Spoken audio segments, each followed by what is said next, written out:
How? So we. Yes, it can rain 3 continuous days, and then the 4th, 5th, you even can't imagine that there was any rain. Yes, that is so true. Because that's what also happened, like the last season here. It rained, the farmers planted, and then it disappeared. Wow, wow.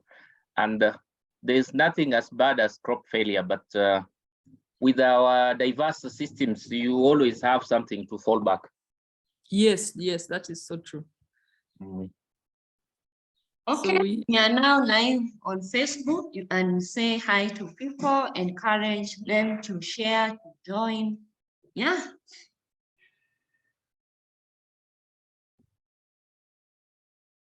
So welcome, everybody. Wherever you are, we are going to focus on the integration of livestock in the agroecological setting, and kindly encourage others to join in so that at around just after about 5 to 7 minutes, we will be past 10, we will be proceeding. You're welcome to put your comments, share on Facebook, and we will be able to answer. We're going to have another section for the question and answer. I'm sure those of you who've been following from since Monday, you know the sequence of our live streaming. You are most welcome. Thank you. Welcome, Grace Misoi, also one of our master trainer. Yeah, you can just say hi to our viewers as we also wait for people to join. Good morning, everyone, and welcome to today's session.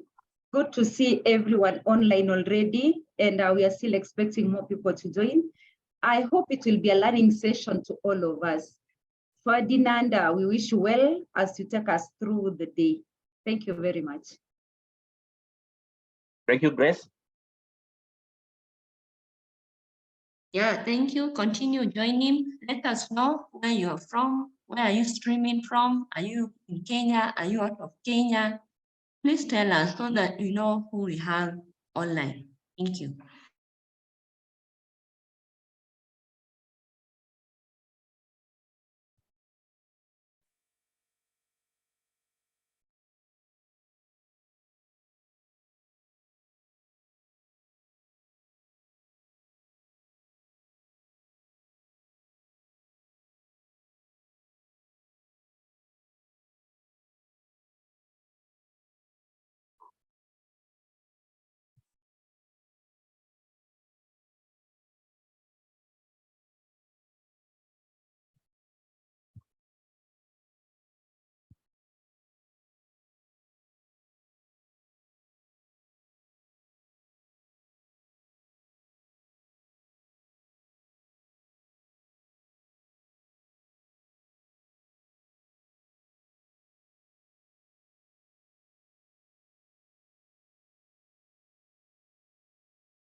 Right now we have 16 people live.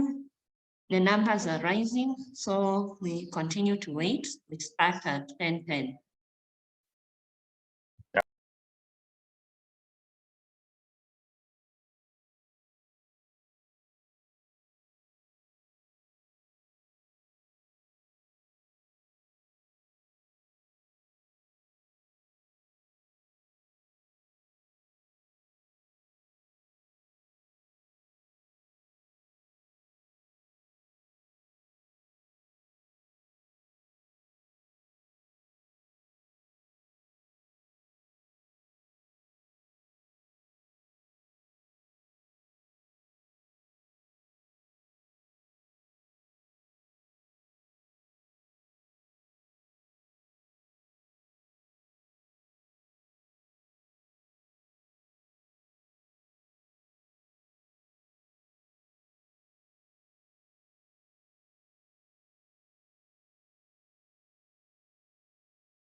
Thank you for sharing where you're from. I'm seeing we have participants from Zimbabwe, Karibu Paro.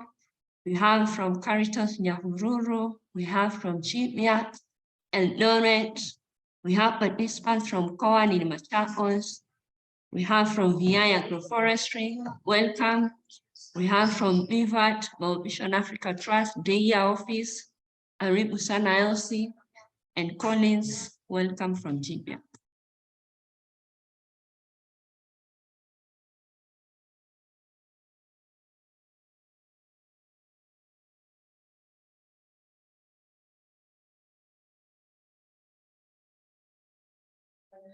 I'm seeing Misoi. I've seen some people from Eldoret. Okay. Who Beatrice, do we have from Eldoret? I am seeing Beatrice, Esther Waweru. Wow, nice. I know they'll still continue joining as we proceed. So Ferdinand, prepare, we're about to start.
Yes, I think we want to start. Welcome everyone. My name is Ratemo. I work for PELUM Kenya. We are the organizer of this event, and we want to invite Ferdinand Wafula, one of the master trainer, to take us through the topic for today, which is livestock integration. So welcome everyone. I want to pass the mantle to Ferdinand to take us through the presentation and what he has prepared for us. So welcome. So thank you, everybody. And thank you, PELUM Kenya, for organizing this live stream refresher training for multipliers through the Knowledge Hub for Organic Agriculture Project in collaboration with other partners by Vision Africa Trusts, PELUM Uganda, and TOAM, and through the German cooperation. Our reflection today, our main topic is on the integration of livestock in the agroecological setting. And we want to reflect at the end of this session on organic agriculture principles and how they relate to the needs of farm animals and their role in the food system. We do not want to look at farm animals as a separate entity, but as an integral part of our food system.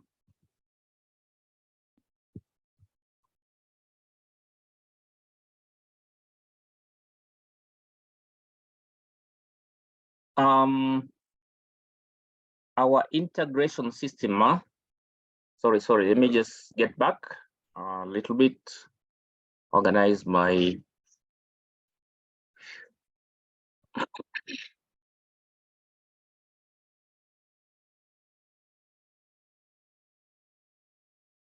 so some of the important livestock in East Africa, and for this case, for ecological agriculture, we have the shots. These are the sheep and the goats. So wherever you see shots, those are sheep and goats. Rabbits, poultry, fish culture, beekeeping, cattle, donkey, horses, and camel. And it's important for us to look at some of the functions of these livestock in the livelihoods of smallholders. One of them, and most important, is that livestock plays a big role in the cultural and social functions. For many African communities, dowry is an important ceremony, paying of dowry, and livestock are largely used. Among the people in Western Kenya, 13 heads of cattle, that was the bare minimum. And we also see some communities using animals for sacrifices, certain types and certain species. This plays a very important role in terms of their cohesion.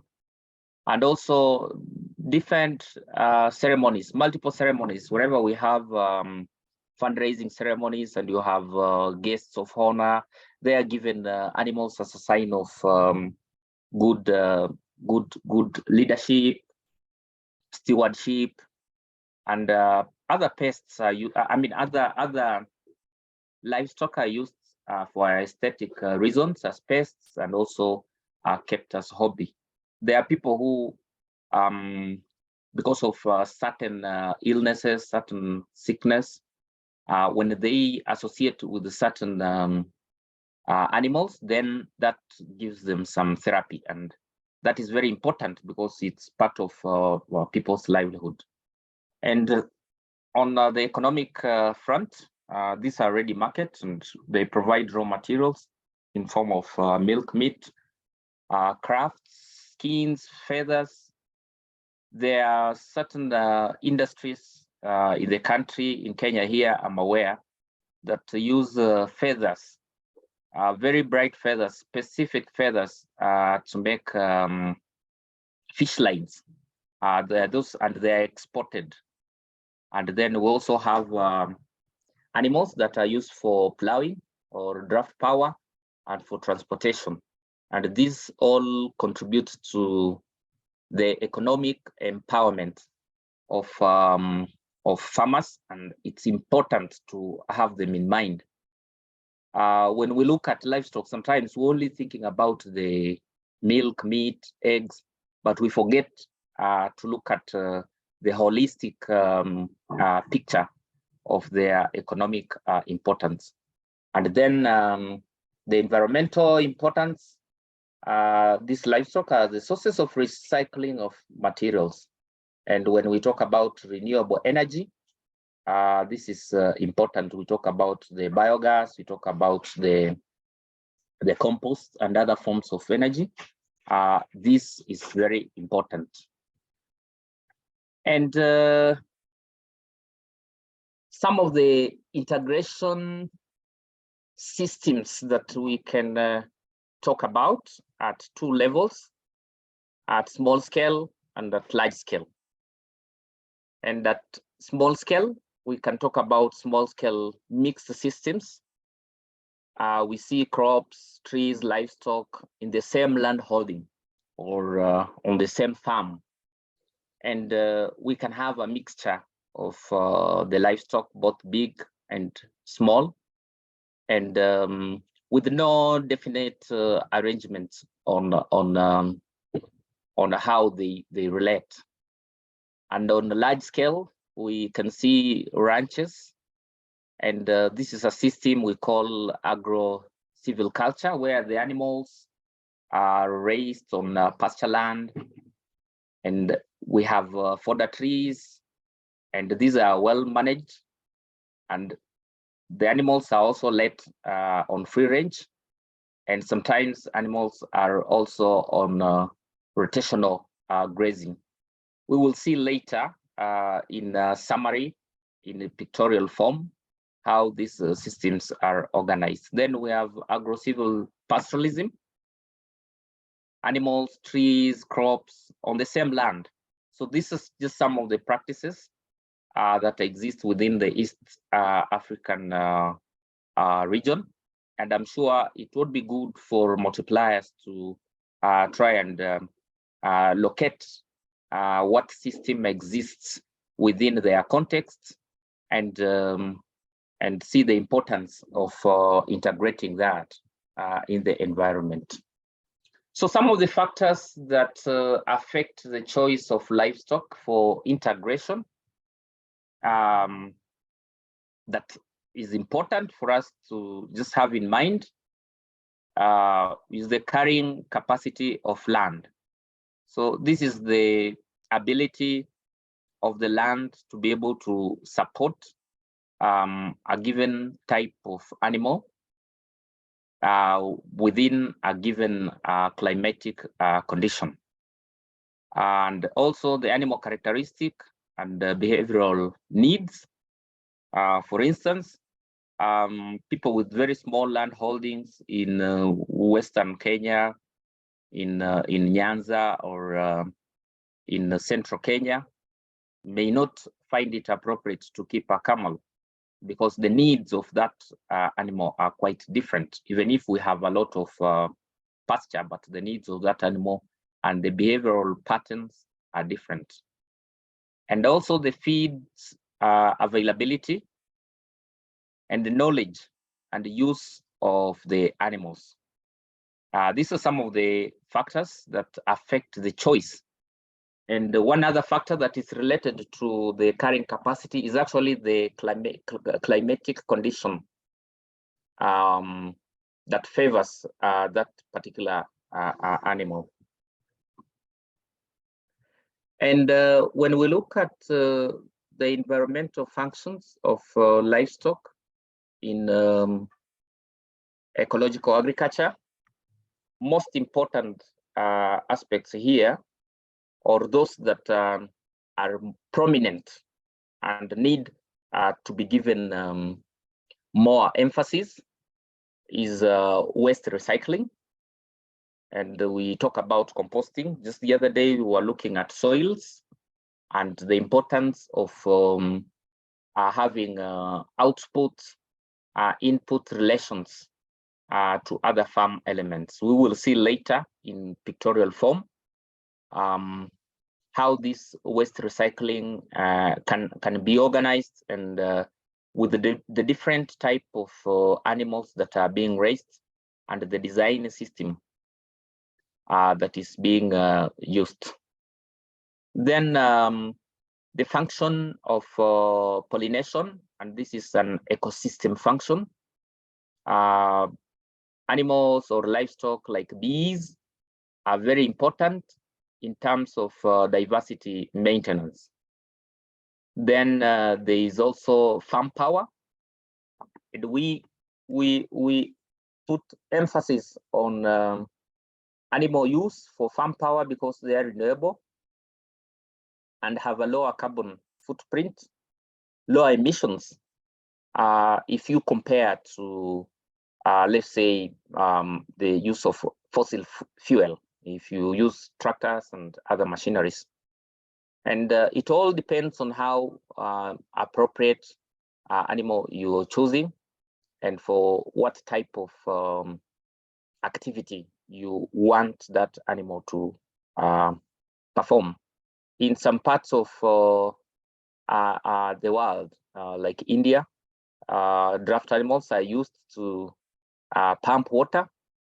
And even here in Western Kenya, some time back, there are parts that people used to use oxen apart from plowing. to crush sugarcane in order to make jaggery.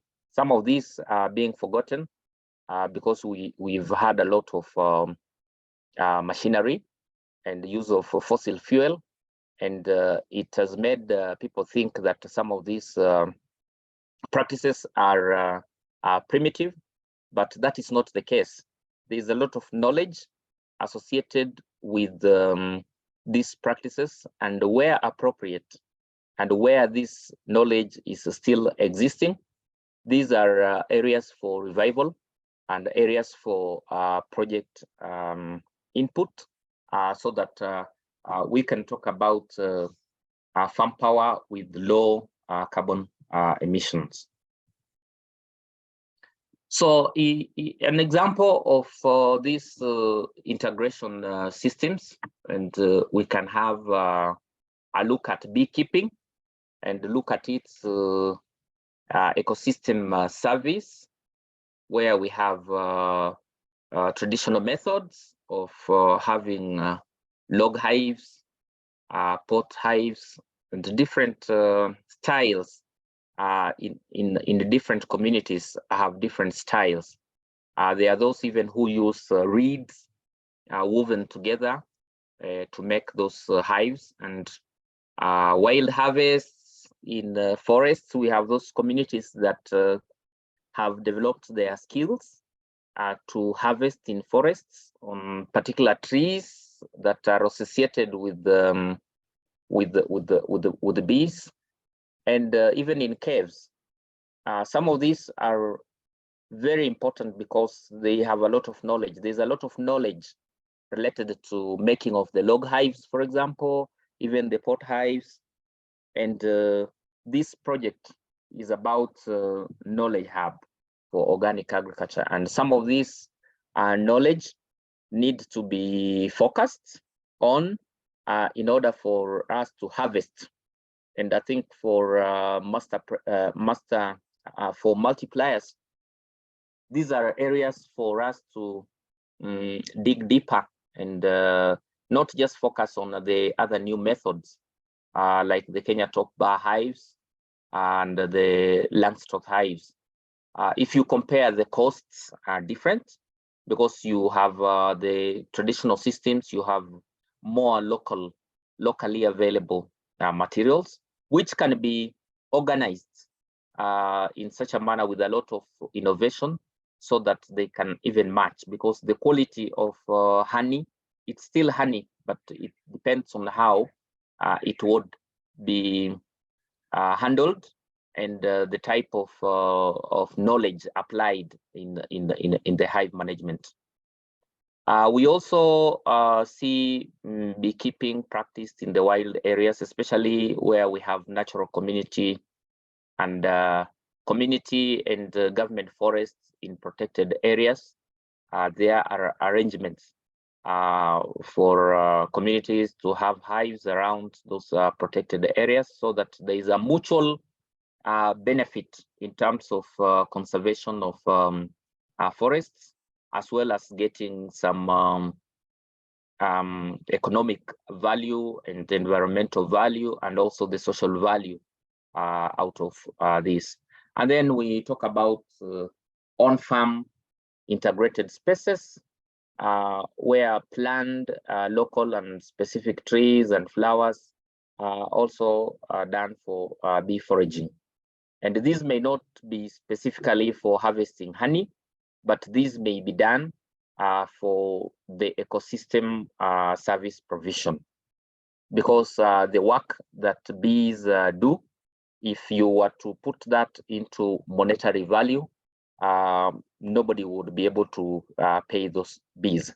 So reserving some space within our farmlands and deliberately designing and planning to leave some spaces for ecosystem service providers is an appropriate thing when looking at integration of livestock. And here I'm just mentioning beekeeping, but there are many other species of bees, some of them not necessarily for honey, but some of them, their potential has not even been tapped, and they're just pollinators. So it's very important we consider livestock and even wild species or wildlife farming in this context. I hope I am with everybody and I'm not moving very fast. I would just like to check that with Ratemo. Yes, Ferdinand, we are okay and proceed. Thank you. So some of these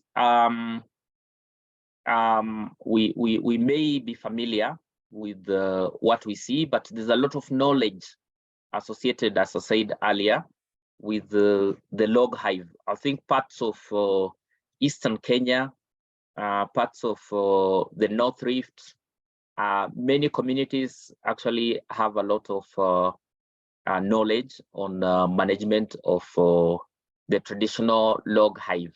And it takes very little material, and they only have some of these hives. Some of them have even been inherited, and it's a family tradition to have that honey. The Kenya tuber was specifically developed in Kenya. That's why it's called the KTB. And when sited and placed well, it has all its advantages also. The Livestock hive, these are some of the modern hives that are being used, and they also have some of their advantages.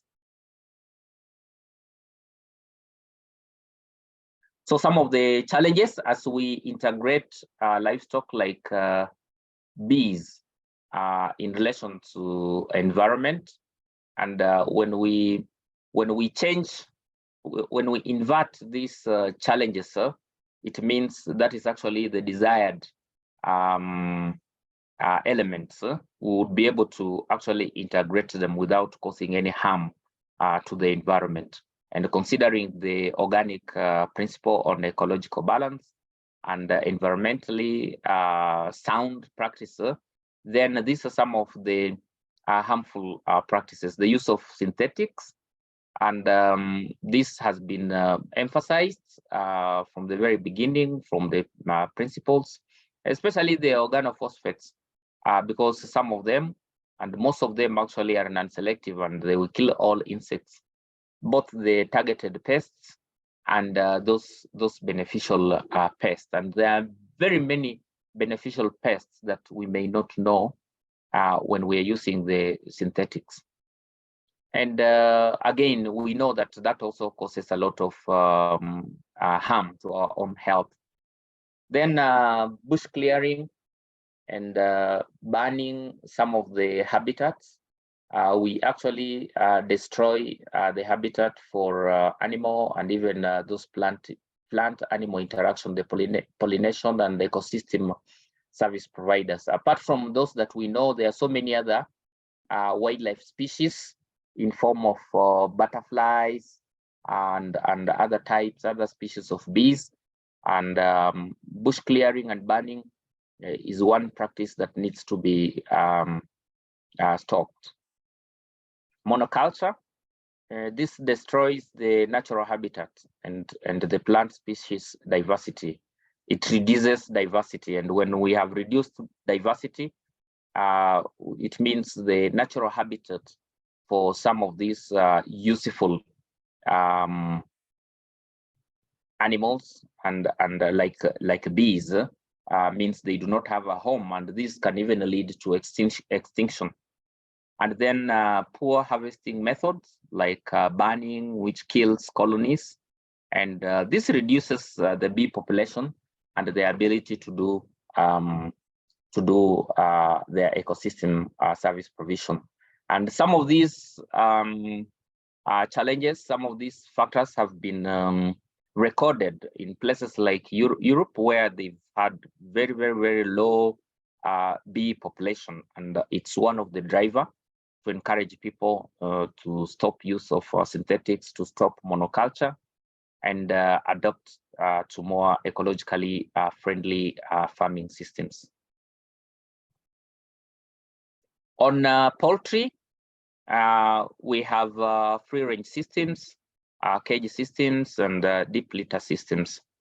It's important to know that or to understand that within the standards of organic agriculture, animals are expected to be given the opportunity to have them exhibit their behavior, their natural behavior, so that some of these systems will look later in terms of design. How can we manage them so that poultry can be can be of economic benefit and also provide the other environmental benefits within a farm setting. The main challenge on poultry and with these systems here is issues around low quality feeds, pests and disease control, poor housing structures and security. And in some cases where farmers are relying on commercial feeds, then we having a lot of introduction of the hormonal feed rations, and that does not provide these animals the ability to exercise their natural behavior, their natural instincts. You would get a 2-month broiler, and it's like about 5, 6, even 7 kilograms, and it cannot move. So these are harmful, and these should not be promoted in organic or ecological agriculture systems. And then for the shorts, we have free range and intensive systems. Even tethering is a form of semi-intensive system, and this is practiced mainly in smaller land holdings.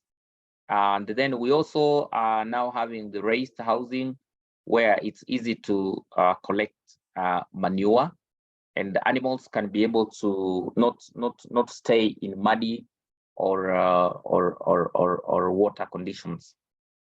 For the rabbits, we have the hatch systems, a different type of hatch systems that enable harvest of urine. And nowadays, a lot of innovations have come so that a combination of urine and the droppings is making very good manure. There's also a morant system where rabbits are raised like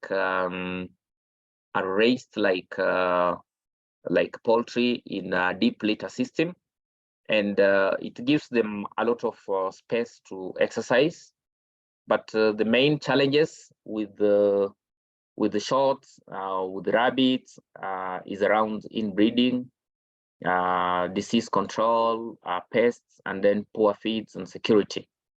I'm focusing on some of these main challenges related to those systems, because these are most common, so that we invert and we address them in order to have integration of livestock in a more beneficial manner.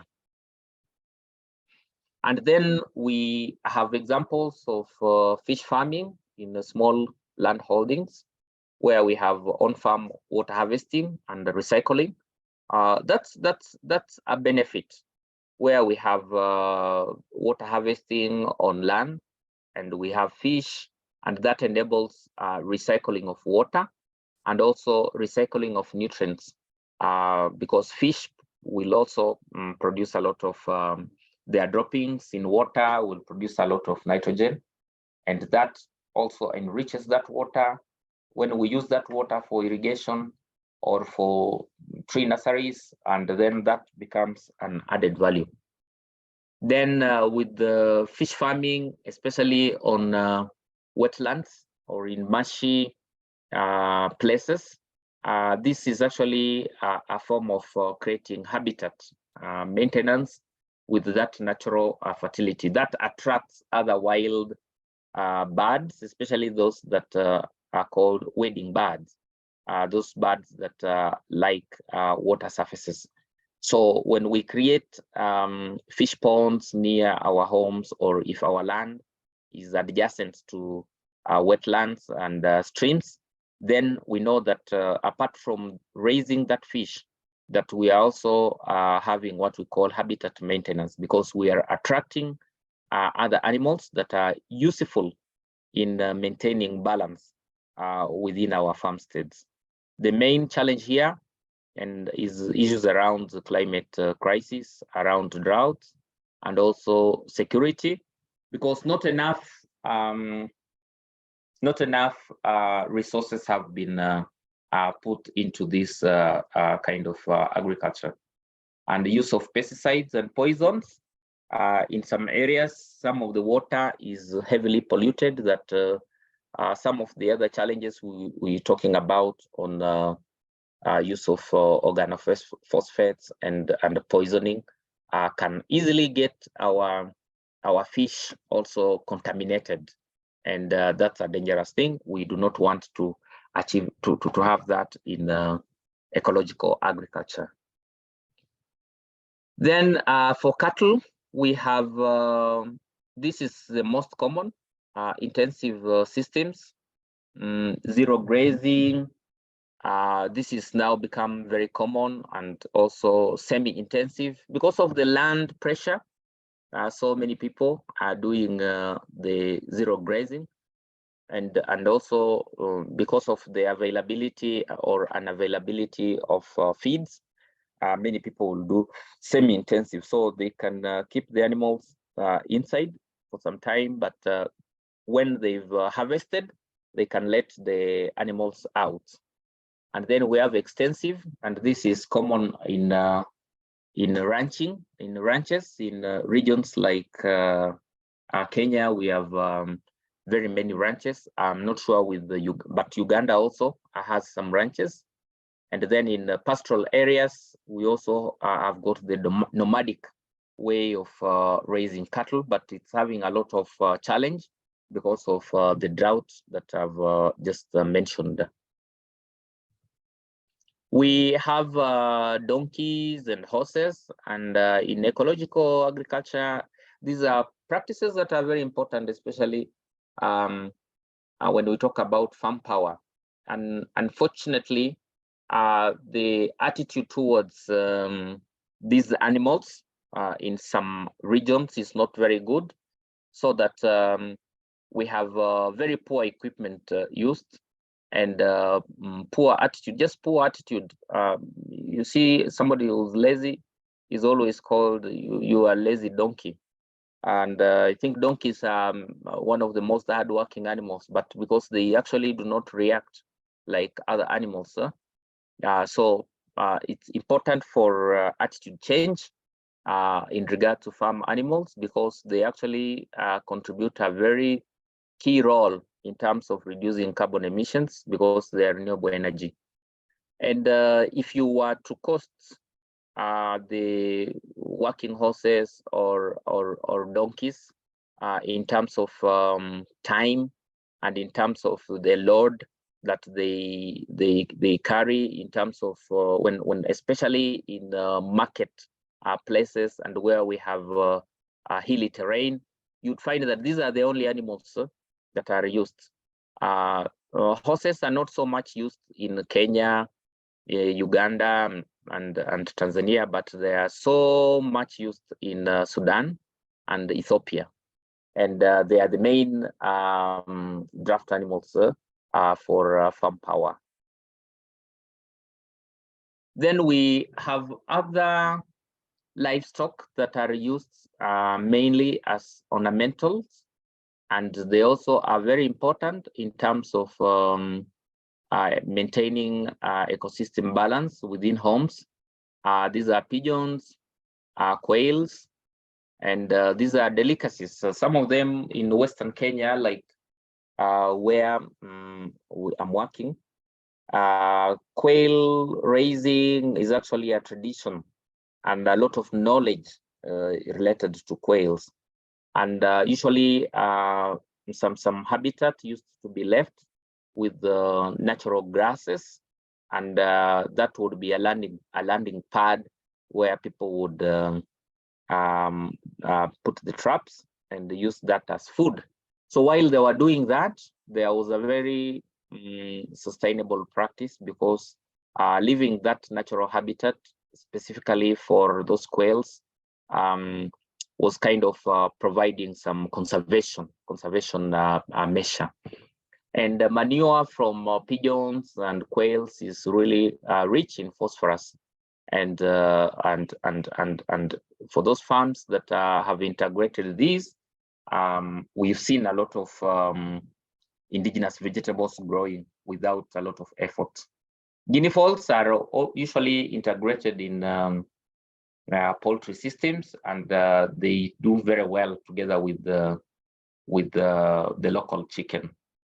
Ducks are well integrated. If they are integrated into the pond system with the aquaculture, then their potential to even produce high quality meat and eggs is actually possible. And this has not been explored by very many farmers because of the attitude that ducks are dirty, but ducks are very clean animals. I personally keep ducks, and I like them because they are tolerant to many of the diseases that attack poultry, and they got very good meat.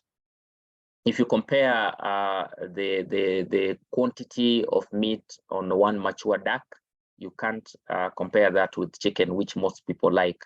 But of course, the taste and the attitude and the traditions are different. Turkey, very, very, very high quality meat. Has got a lot of demand in hotels and during ceremonies.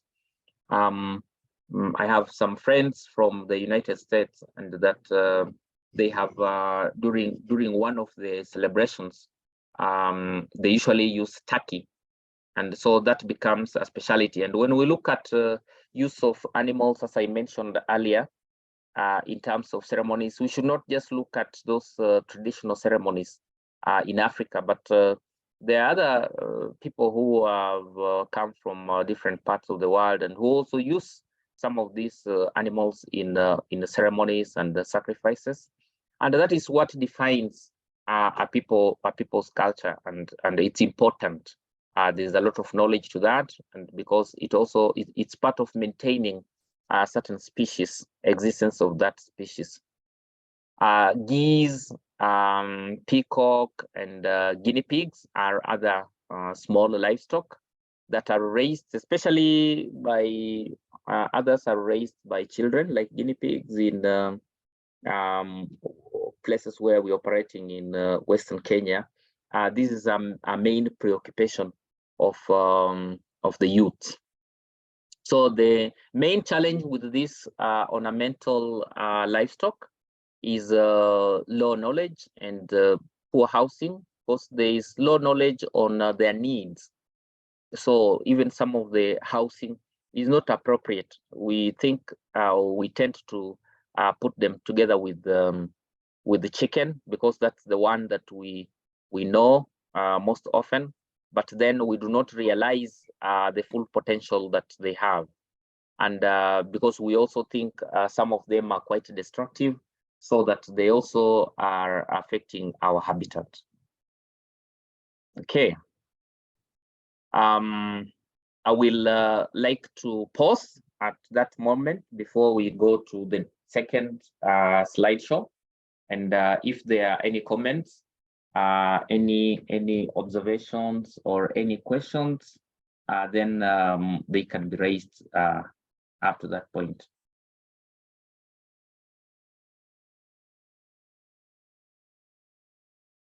Thank you, Ferdinand. There are some questions posted on Facebook chat. So we have a question from Caroline Gemma.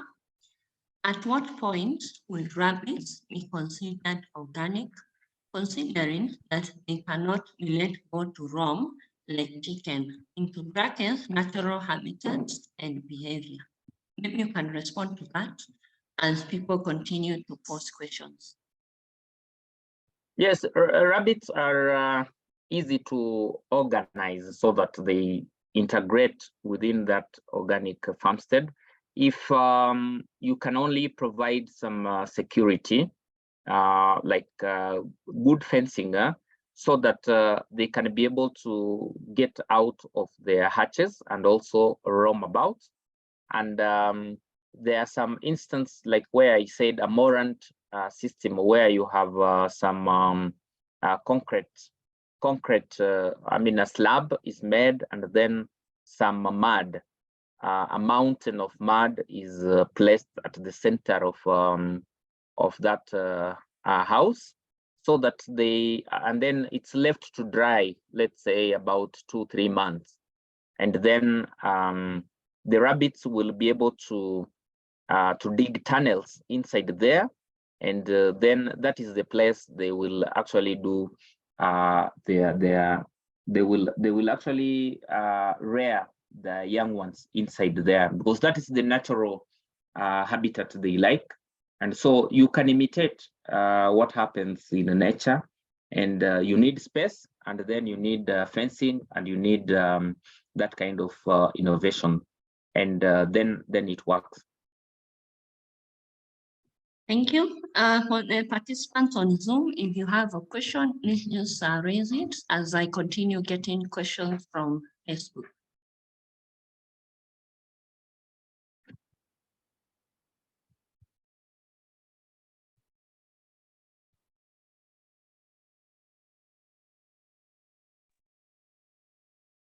Ratemo. Yes. Maybe I can add something as we wait for the questions. Please go ahead, Ms. Oi. All right. Talking of integration of livestock in the farm, I'm very much interested in the management of the wastes and the processes that takes place. Because actually livestock farmers who do integration have been blamed so much for the greenhouse gas emission from the waste.